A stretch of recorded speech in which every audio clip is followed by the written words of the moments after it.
A leadership is not doing what you can, but it is empowering downlines to do what they can. Right? যেটো আমার ফণীধৰ ডেকা ছাৰে কলে যে আমাৰ leadership quality এইটো নহয় যে আপুনি কি কৰিব পাৰে তাৰ মানে এতিয়াও মই লিডাৰ হ'ব পৰা নাই কাৰণ মই আপোনালোকক সেইখিনি ইনস্পিৰেশন দিব পৰা নাই যে মই যেটো কৰিব পাৰো এটা আপোনালোকে কৰিব পাৰে ৰাইট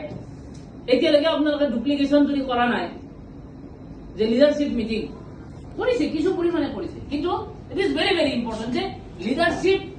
স্কিল ডেভেলপ কৰিব লাগিলে আমি কি কৰিব লাগিব আমি ডুপ্লিকেশনৰ ওপৰত গুৰুত্ব দিবই লাগিব সেইকাৰণে কি কৈছে a leadership is not doing what you can আপুনি যি কৰিব পাৰে হেতুকে কোৱা নাযায় but it is empowering downlines to do what they can এটা দুলাল শৰ্মা ছাৰক আজি ফণীধৰ ডেকা ছাৰে কেইটা লাইনৰ কথা ক'লে এটা ষ্ট্ৰাকচাৰ ছয়টা যে দুলাল শৰ্মা ছাৰ যদি সেইখিনি পাৱাৰ আহি গৈছে যে মই ছয়জন ব্যক্তিক জইনিং কৰাব লাগে that means Phanidhar Deka is a good leader right it is very very important যদি মই মানুহজনক ইনস্পায়াৰ কৰিব পাৰিছো it is very very important আৰু সেইজনকে কি বুলি কোৱা যায় লিডাৰশিপ বুলি কোৱা যায় আৰু যাৰ কাৰণে আমি তেনেকুৱা লিডাৰ দেখিছো যিয়ে অলৰেডি এইবিলাক কৰি আছে